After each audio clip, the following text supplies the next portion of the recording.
Hello guys. तो आज मैं एक और न्यू सीरीज एक्सप्लेन करूंगा जिसका नाम टेल्स ऑफ हर्टिंग गॉड है। और इस दोंगहुआ एनिमे का कहानी और ग्राफिक्स बहुत ही अच्छा है जो आपको जरूर पसंद आएगी। तो चलिए बिना किसी देरी के इस एडवेंचर भरी सीरीज को शुरू करते हैं। इस कहानी की शुरुआत में एक छोटे बच्चे की रोने की आवाज सुनाई देती है जो नदी में बहता हुआ कहीं जा रहा होता है और वहाँ पे बैठे हुए दो डीमन उसे देख रही होती है। साथ ही एक डीमन गर्ल तो उसके टोकरी के साथ लिपटी हुई आगे की तरफ जा रही थी। अब हम देखते हैं उस बच्चे के गले में एक जेट पेंडेंट होता है जिसकी वजह से वहाँ पर मौजूद डार्क एनर्जी उसके ज्यादा करीब नहीं जा पाती और ना ही वो डार्क एनर्जी उस बच्चे को हट कर पाती है, मगर वो डार्क एनर्जी उस बच्चे का पीछा करते हुए आगे की तरफ जा रही थी। और फिर अगले सीन में हमें कुछ लोगों को दिखाया जाता है जहाँ पर एक आदमी उस बच्चे को पानी से निकलकर अपने घर में ले आया था। पर तभी एक बंदा कहता है, मास्टर ने तो कहा था अंधेरा होने से पहले ही घर वापस आ जाया करो, मगर ये बच्चा तो अंधेरा होने तक भी बाहर था। समझ नहीं आ रहा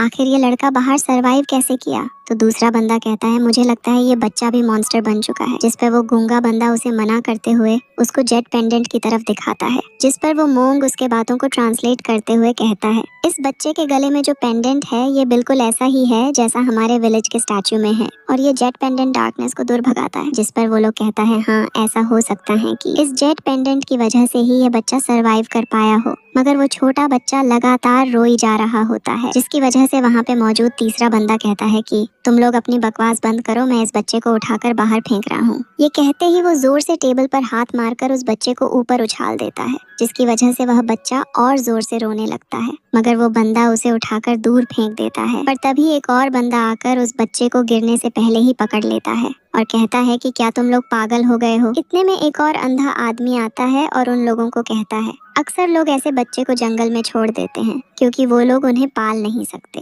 और ऐसे भी हम लोगों की ही तो खाने पीने में कमी हो रही है, तो हम लोग और एक बच्चे को कैसे पालेंगे। बेहतर यही है कि इस बच्चे को किसी और को देकर आओ। जिस पर वहाँ खड़े एक मार्क्समैन कहता है, क्यों ना इस बच्चे को मैं अपनी इंसेक्ट से कटवा लूं, तो ये बच्चा यहीं पर ही खत्म हो जाएगा। ये कहने के बाद एक सेंटीपेड उसके पास पहुंच जाते हैं, लेकिन अचानक से एक ओल्ड लेडी आकर उस सेंटीपेड को मार देता है और उनको कहती है, इस बच्चे से अपने हाथ दूर रखो, इस बच्चे का देखभाल मैं करूंगी। मेरे पास एक गाय है जिससे मैं इस बच्चे को दूध पिला सकता हूँ। और उन सब लोगों को भी कहता है, मुझे तुम लोगों की सपोर्ट की कोई जरूरत नहीं। इसके बाद विलेज चीम्प को कहता है, आप इसके बारे में क्या सोचते हैं। जिस पर विलेज चीम्प कहता है, हमारे डिसेबल्ड गांव को आखिरकार एक स्वस्थ बच्चा मिल गया है। जो सुनकर हाथ कटा हुआ बंदा कहता है, जबकि गांव का चीम्प इस बच्चे को पालने के लिए मान गया है, तो फिर इस बच्चे को हमें कोई नाम भी देना चाहिए। जिस पर विलेज चिप कहता है, तो आज से इस बच्चे का नाम किन्मू होगा। इसके बाद सीन कट होकर हमें दिखाया जाता है, वो बच्चा उस लेडी के रूम में एक टोकरी में सोया हुआ होता है। अब हम देखते हैं एक डार्क एनर्जी उस बच्चे की तरफ धीरे धीरे आगे बढ़ रही थी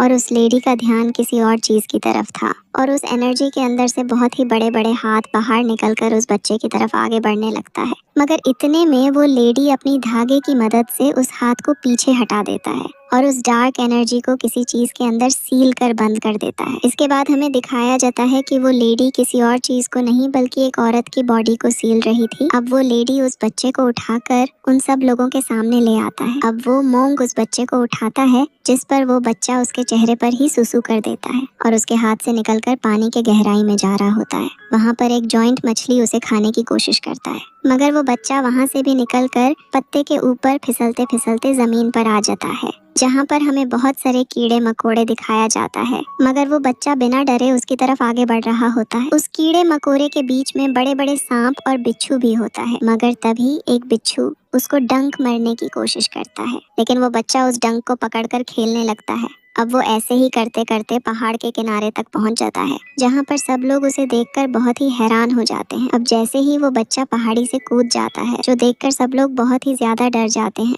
और उनमें से एक बंदा उसे बचाने के लिए दौड़ पड़ता है। वो बच्चा हंसते मुस्कुराते हुए नीचे की तरफ जा रहा था। उसे किसी चीज का डर नहीं लग रहा था कि वो कहाँ जा रहा है और इतने में एक ईगल आकर उसे पकड़ लेता है और उसे अपनी घर की तरफ ले जा रही थी। पर तभी एक बंदा उसे बचाने के लिए आता है, मगर वो बच्चा खुद ही उसके आंखों में उंगली मार के उसे नीचे गिरा देता है। अब वो ईगल अपने बच्चे को खिलाने के लिए उसे अपने घोंसले के पास लाया होता है, जहाँ पर उस ईगल के बड़े बड़े बच्चे उसे खाने के लिए चिल्ला रहे होते हैं। अब उस बच्चे को खाने के लिए दे देता है, मगर वो बच्चा अंडे के साथ लुढ़कते लुढ़कते नीचे की तरफ गिर जाता है। अब हमें दिखाया जाता है वो बच्चा समय के साथ धीरे धीरे बड़ा हो जाता है। अब किन मुंह धर्म से नीचे आकर गिरता है और उसके पेट में बंधा हुआ बास्केट उसके मुंह में फंस जाता है। अब वो बास्केट को सेट करके देखता है कि वो तो डीमन फॉरेस्ट के अंदर आ चुका है। अब हमें दिखाया जाता है किन मुंह डीमन के बीच में से एक हब्स को कलेक्ट करके वहां से भाग जाता है। अब वो भागते हुए आकर एक स्टैचू के आगे खड़ा हो जाता है। अब जैसे ही उस स्टैचू के ऊपर छांव पड़ती है,